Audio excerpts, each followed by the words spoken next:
Kisah Para Rasul pasal 20 ayat 17 sampai dengan 38. Perpisahan Paulus dengan para penatua jemaat Efesus. Karena itu ia menyuruh seorang dari Miletus ke Efesus dengan pesan supaya para penatua jemaat datang ke Miletus. Sesudah mereka datang, berkatalah ia kepada mereka, "Kamu tahu bagaimana aku hidup di antara kamu sejak hari pertama aku tiba di Asia ini? Dengan segala rendah hati aku melayani Tuhan. Dalam pelayanan itu, aku banyak mencucurkan air mata dan banyak mengalami pencobaan dari pihak orang Yahudi yang mau membunuh aku. Sungguh pun demikian, aku tidak pernah melalaikan apa yang berguna bagi kamu. Semua ku beritakan dan ku ajarkan kepada kamu, baik di muka umum maupun dalam perkumpulan di rumah kamu. Aku senantiasa bersaksi kepada orang-orang Yahudi dan orang-orang Yunani supaya mereka bertobat kepada Allah dan percaya kepada Tuhan kita Yesus Kristus. Tetapi sekarang, sebagai tawanan roh, aku pergi ke Yerusalem dan aku tidak tahu apa yang akan terjadi atas diriku di situ. Selain daripada yang dinyatakan Roh Kudus dari kota ke kota kepadaku, bahwa penjara dan sengsara menunggu aku. Tetapi aku tidak menghiraukan nyawaku sedikit pun, asal saja aku dapat mencapai garis akhir dan menyelesaikan pelayanan yang ditugaskan oleh Tuhan Yesus kepadaku untuk memberi kesaksian tentang Injil kasih karunia Allah. Dan sekarang aku tahu bahwa kamu tidak akan melihat mukaku lagi. Kamu sekalian yang telah kukunjungi untuk memberitakan kerajaan Allah. Sebab itu pada hari ini aku bersaksi kepadamu bahwa aku bersih, tidak bersalah terhadap siapapun yang akan binasa. Sebab aku tidak lalai memberitakan seluruh maksud Allah kepadamu. Karena itu jagalah dirimu dan jagalah seluruh kawanan. Karena kamulah yang ditetapkan Roh Kudus menjadi penilik untuk mengembalakan jemaat Allah yang diperolehnya dengan darah anaknya sendiri. Aku tahu bahwa sesudah aku pergi, serigala-serigala yang ganas akan masuk ke tengah-tengah kamu dan tidak akan menyayangkan kawanan itu. Bahkan dari antara kamu sendiri akan muncul beberapa orang yang dengan ajaran palsu mereka berusaha menarik murid-murid dari jalan yang benar dan supaya mengikut mereka. Sebab itu berjaga-jagalah dan ingatlah bahwa aku 3 tahun lamanya siang malam dengan tiada berhenti-hentinya menasihatkan kamu masing-masing dengan mencucurkan air mata. Dan sekarang aku menyerahkan kamu kepada Tuhan dan kepada firman kasih karunia-Nya yang berkuasa membangun kamu dan menganugerahkan kepada kamu bagian yang ditentukan bagi semua orang yang telah dikuduskannya.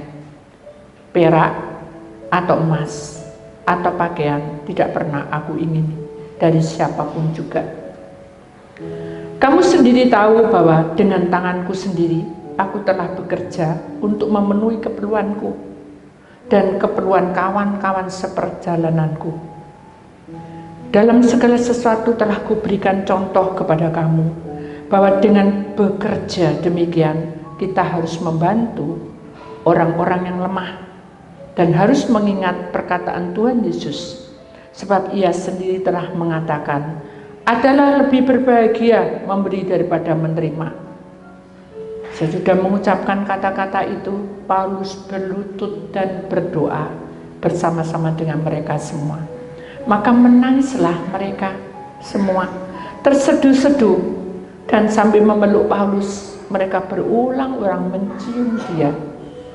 Mereka sangat berduka cita, terlebih karena ia katakan bahwa mereka tidak akan melihat mukanya lagi. lalu mereka mengantar dia ke kapal. Bapa, terima kasih buat firman-Mu, karena kami tahu bahwa ajaran yang Kau ajarkan dalam hidup kami itu adalah ya dan amin. Tema hari ini adalah kasih karunia, bagian ke-1, yaitu tubuh. Judulnya membangun bagi orang yang dikuduskan.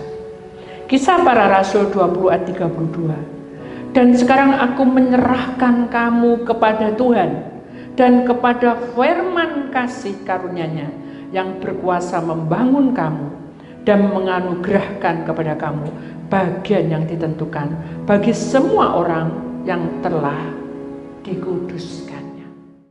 Bapa, kuasai kami. Di akhir zaman ini semua akan berubah. Segala sesuatu bisa di luar pikiran kami. Segala sesuatu bisa berubah di luar kemampuan kami. Kalau kami ingat Paulus dalam perjuangannya, pasti hancur hatinya, pasti sedih hatinya, karena pergumulan demi pergumulan, tantangan demi tantangan dihadapinya. Sekalipun emas dan perak dan pakaian dia tidak mau, tetapi kasih karunia-Mu membentuk menjadi kuat.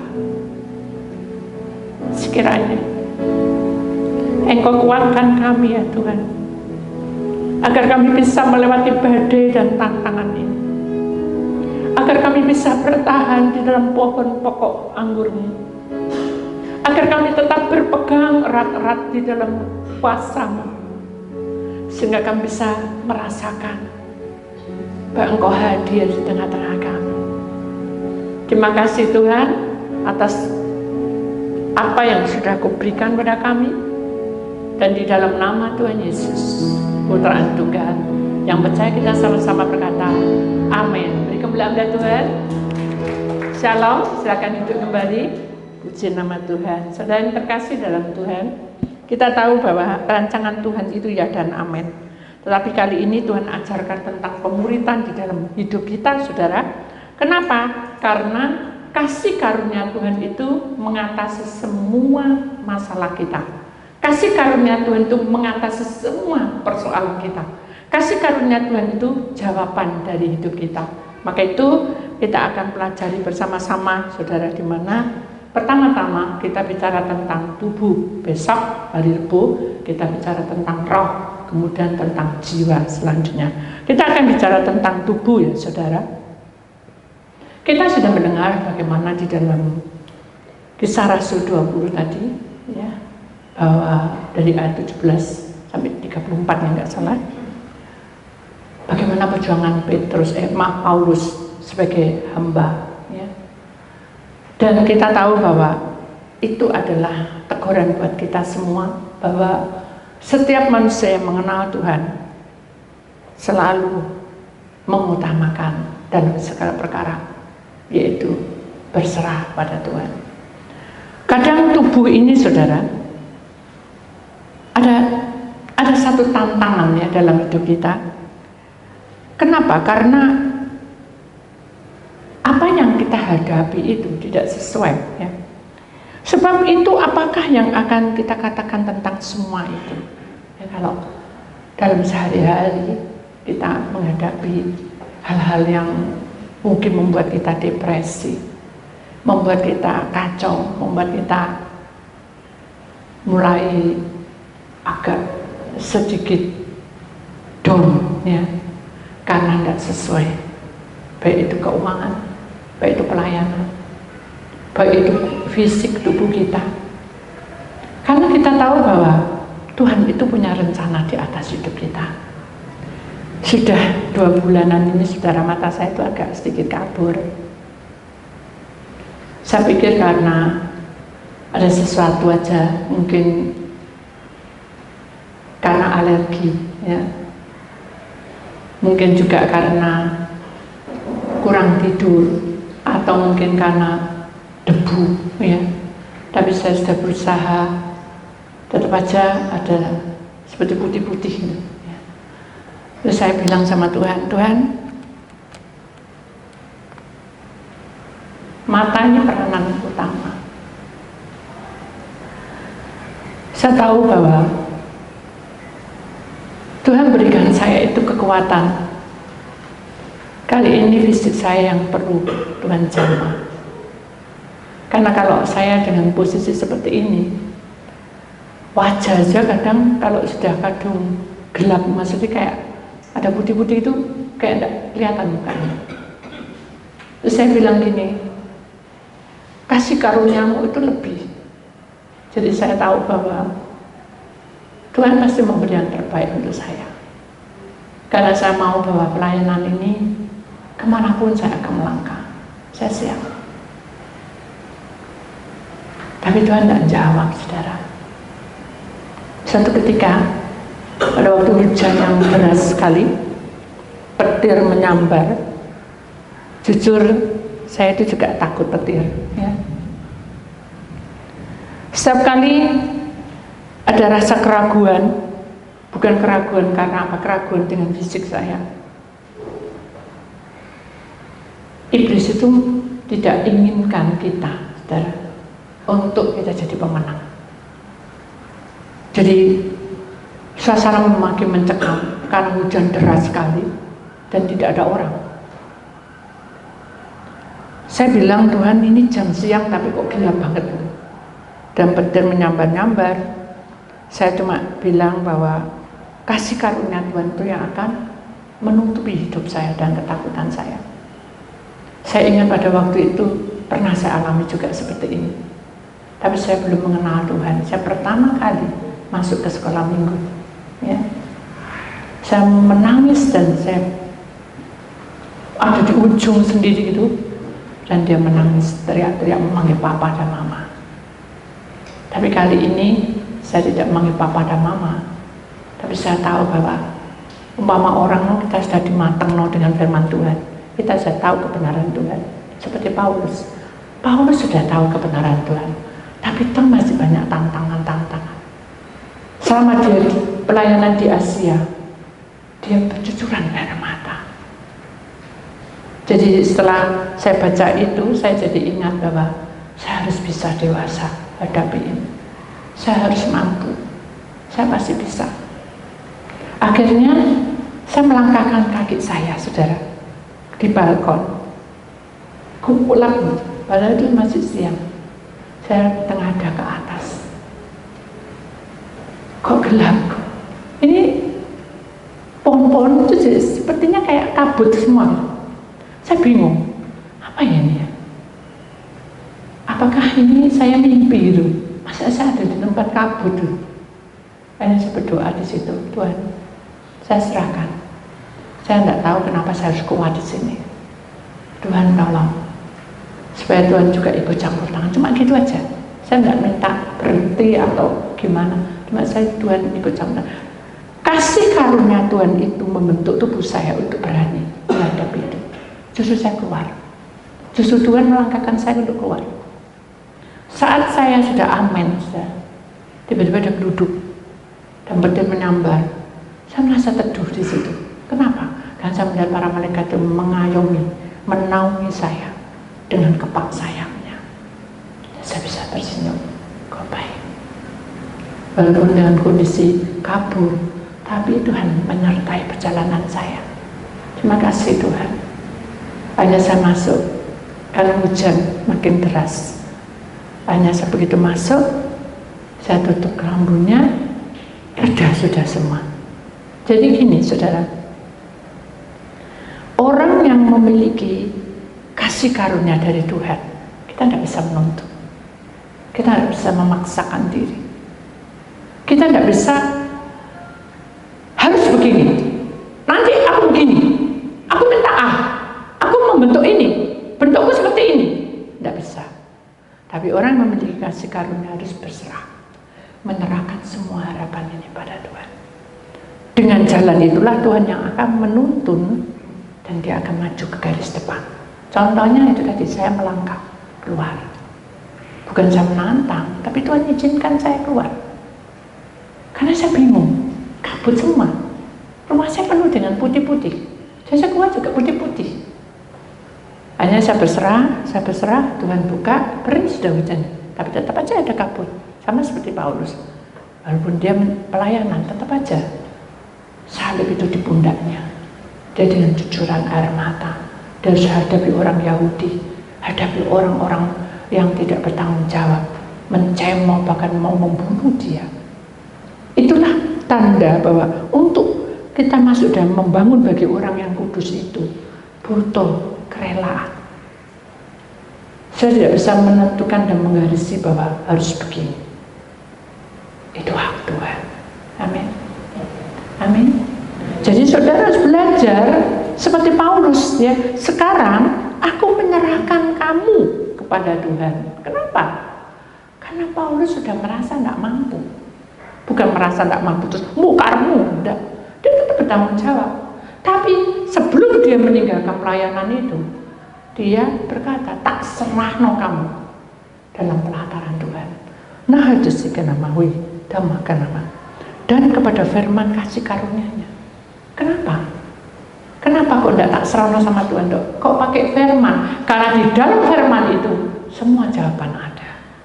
Jadi tidak mengadakan Paulus. Nah ini, jadi hidup sebagai orang yang dibangun bagi orang yang dikuduskan harus mendewasakan iman kita dengan kejadian yang kita alami. Tentu saya beda dengan kejadian dengan Lita, beda dengan kejadian dengan si B, si C, semuanya berbeda-beda. Tapi pada intinya peperangan itu masih tetap ada, karena kita masih di dalam dunia. Kalau kita tidak perang, hati iman kita vakum. Siapa yang tidak mengalami peperangan? Semua pasti mengalami pergumulan, betul enggak? Ada yang tidak mengalami pergumulan? Ada. Semua orang di dunia ini mengalami. Maka itu dengan mengalami itu kita punya garis besar bahwa sesungguhnya hidup kita itu adalah milik Tuhan sepenuhnya, dan perjalanan itu adalah Tuhan yang punya. Jika Allah di pihak kita, siapa yang bisa melawan? Kalau Allah sudah ada di pihak kita, Allah yang bertindak, bukan kemauan kita. Kalau kemauan saya, pasti saya juga ketakutan. Tapi karena Tuhan ada bersama, maka saya keluar. Kan Tuhan suruh. Kalau Tuhan tidak suruh, saya juga ngapain saya? Intinya kayak gitu. Kenapa? Karena saya kedorong loh. Kok putih ya? Kok putih ya? Kok putih ya? Saya berusaha untuk memperjelas mata saya, jadi saya lapin gitu. Tetap putih. Ya kayak gini ya tetap putih sudah. Sudah 2 bulan ini. Jadi saya mesti hati-hati berjalan dan sampai jatuh, apalagi di tempat tangga. Saya percaya bahwa Tuhan punya kuasa. Ketika saya ada satu tempat, saya berdoa gini sama Tuhan, Tuhan, saya tahu bahwa mata saya sudah terlalu awas ya.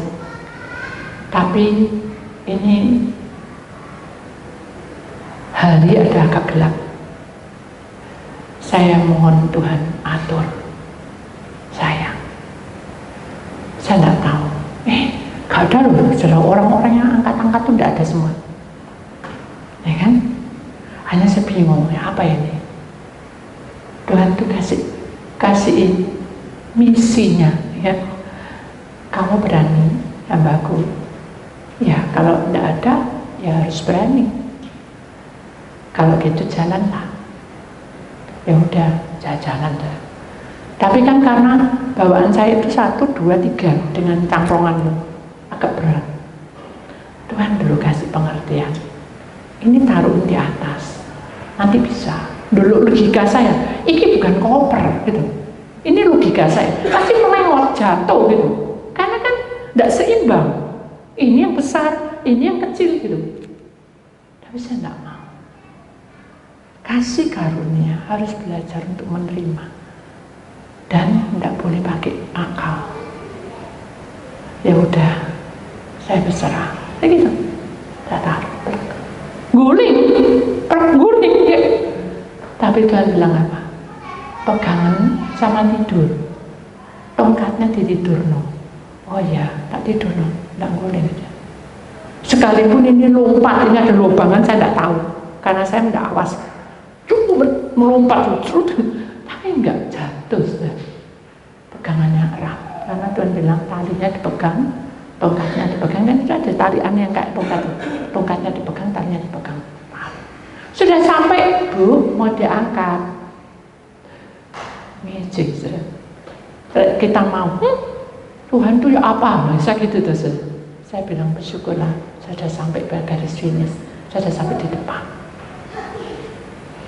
Naik turun tadi, Tuhan bilang, aku sudah ganti menjadi lift ya.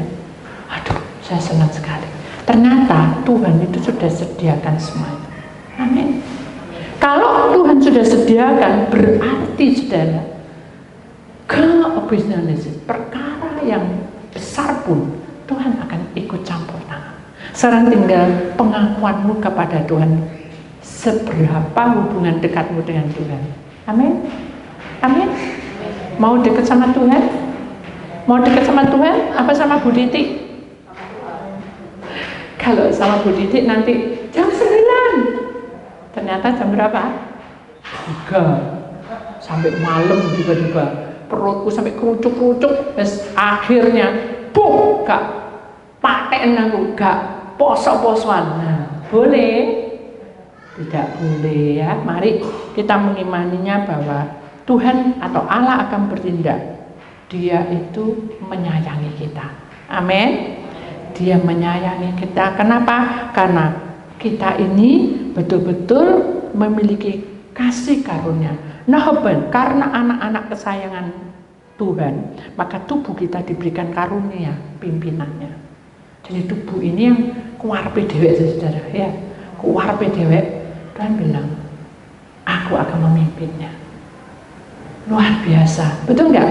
Tuhan yang memimpin tubuh kita, saudara.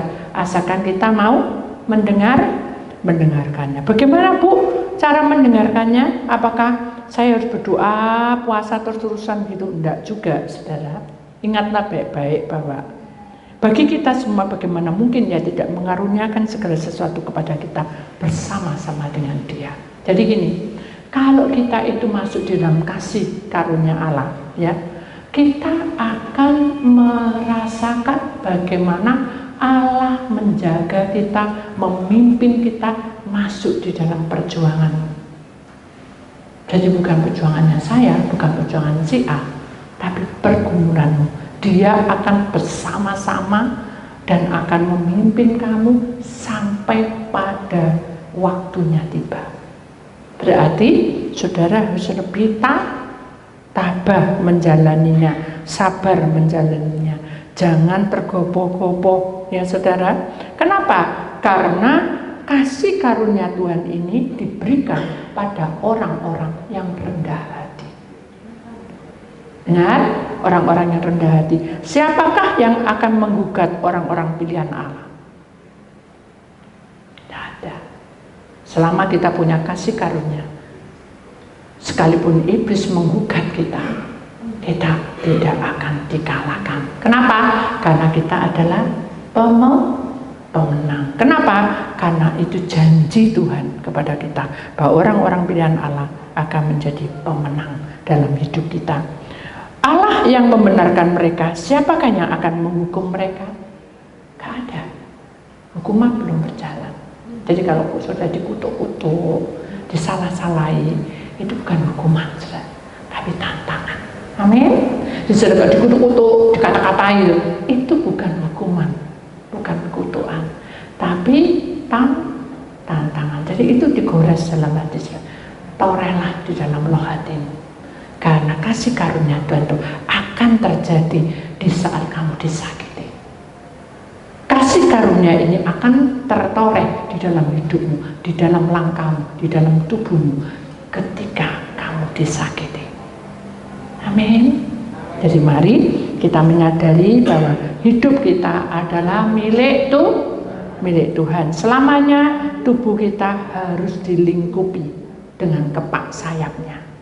Yang tadi saya bilang bahwa saya keluar, malaikat menutupi saya, menuduni saya dengan sayapnya ketika petir itu menyambar-nyambar. Naungan itu ada kuasanya. Amin. Kalau Tuhan di pihak kita, siapa lawannya? Tidak ada.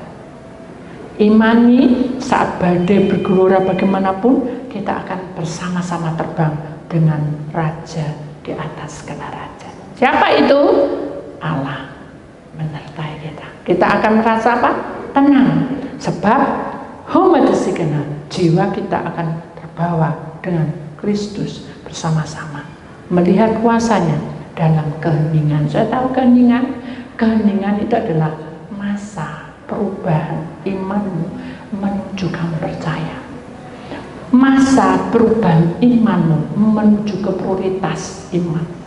Jadi orang itu kan ada yang biasa masuk, biasa yang prioritas. Kalau kita di prioritas, semua prioritaskan, semua diutamakan karena kita mengutamakan Tuhan. Amin. Mari kita imani, kita akan bersama dengan Bapa dari segala Bapa, yaitu Yesus sebagai juru selamat kita, akan melingkupi kita dengan roh damai sejahtera. Amin. Ya. Saya akan memberikan satu kesaksian, kemudian saya akan masuk dalam ujian lingkupiku. Saya mohon semua tim untuk maju ke depan. Ya. Ada satu kesaksian saudara yang saya tidak lupakan waktu itu, saudara, ya, di mana saya ini lagi berjalan sendiri. Saya biasa 3:30 keluar waktu itu. 3:30, jam 3:15 saya keluar rumah karena saya belanja. Di belakang rumah saya itu sudah pasar. Jadi itu waktu itu ada di Jombang. Sehingga saya berdoa, saya doa pagi, terus saya ambil tantangan tas belanja, kemudian saya keluar. Begitu saya keluar, di situ tuh ada orang mabuk. Jadi kiri kanan, jadi saya buka itu saya kan tidak tahu. Tak pikir kan tidak ada orang. Biasanya saya dengerin tidak ada, tak kira tidak ada. Saya buka, dan ada orang mabuk, masih muda-muda kiri kanan. Nah, terus saya mau balik, Tuhan bilang jangan, tutup seperti biasa kamu berangkat. Ada satu dorongan, bukan jangan, tidak.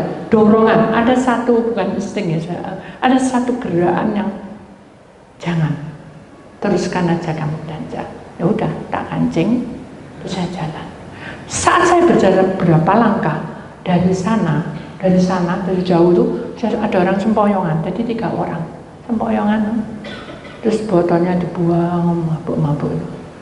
Ya ampun Tuhan, saya ini baru kali ini loh, saya ketemu orang kayak gitu, biasanya kan nggak pernah gitu. Tak lihat jamnya, waduh ini 3:30 tuh, pada bukan jam 3:15, 3:30 pagi, bukan 3:15 pagi. Terus semuanya makin deket lah, saya ndredeg ya, Tuhan pegang erat-erat saya bagaimana? Bukan, usah itu orang jahat itu, enggak. Saya bilang, saya harus bertindak apa? Saya berserah. Saya tahu Tuhan punya kuasa, saya serahkan semuanya. Nah, saat Pak Prasan gini, dia berhenti. Saya juga berhenti, karena saya juga takut, berhenti. Terus dia bilang, minta uang. Gitu. Tapi saya bingung, ini uang, tak taruh mana ya, saking kupu itu. Terus saya ngerogoi ini, masuk saku saya. Ada uang 5.000. Tipis ya, pasti 5.000 ya. Maksud saya gini kan, ya kuning itu 5.000. Saya gini, Tuhan, dalam nama Tuhan Yesus, uang ini kuduskan, sucikan oleh kuasa darahmu. Tak kasih no. Begitu tak kasih no, sudah tahu apa yang terjadi. Dia terima, lalu dia pokok sudah, pokok itu menghormati. Saya bingung, saya mundur, terus saya jalan. Terus uang itu tadi, sudah, saya kan tidak tahu ya bahwa itu uang ditaruh di tempat pintu saya. Jadi saya ingat betul, itu uang 5.000 saya, karena nekuk-nekuk. Dan saya belanja, saya balik itu ndredeg lagi, tapi tak lihat sudah buka semua tuh. Hanya saya mau masuk, kok ada uang diserempit di tempat kunci itu kan ada bolongannya gitu, dimasukkan di situ. Begitu saya buka, jatuh uangnya, saya berdoa lagi, karena saya tidak mau. Itu uang sudah ada aura yang tidak baik. Dengarkan sini. saya sudah menerima uang. Pernah enggak saya doa? Halo? Lek eling Bu. Iya loh. Lek eling, lek ingat. Doa saudara. Tuhan, uang ini sucikan. Bukan, uang ini dari orang mabuk. Enggak. Uang ini sucikan. Kalau ini berkenan, biarlah menjadi hak saya. Kalau enggak, saya serahkan. Padahal cuma 5.000 saja. Akhirnya, begitu sudah, saya buka, ada orang datang, aku jamu. Non, enggak beli jamunya. Ini loh, tak kasih cuma 5.000. Saya bingung. Tak kasih cuma 5.000. Ini botol ya. Terbatas saya bingung. Ini kan nggak bisa dipikir. Ya udah, apa yang terjadi? Enggak Bu, nanti tak ambil uang lagi Bu, karena uang saya habis belanja tadi. Enggak, aku sudah janji. Pertama orang beli tak kasih 5.000. Udah, kan nomor tertentu udah di sini lagi tak kasih. Enggak mau. Diambil, tak ambil. Ya, tak kasih. Begitu tak kasih, saya kan buka toko. Saya mau buka toko, saya lihat orang baku jamu itu hilang bos. Kalau pasti malaikat. Jadi itu maha desik nama. Tuhan itu banyak cara supaya kesialan yang tidak baik-baik itu dibuang dengan cara yang lain. Bukan hilang gitu, tapi banyak cara. Jadi saudara harus percaya bahwa Tuhan itu berkuasa atas kehidupan kita. Jalur Tuhan itu mengikuti hidup kita. Amin. Itulah firman Tuhan. Tuhan masih memberikan jalan yang terbaik untuk kita. Ya. Kita tahu bahwa rencana Tuhan itu ya dan amin. Kuasa Tuhan bekerja, Roh Allah bekerja, jaminan Allah bekerja di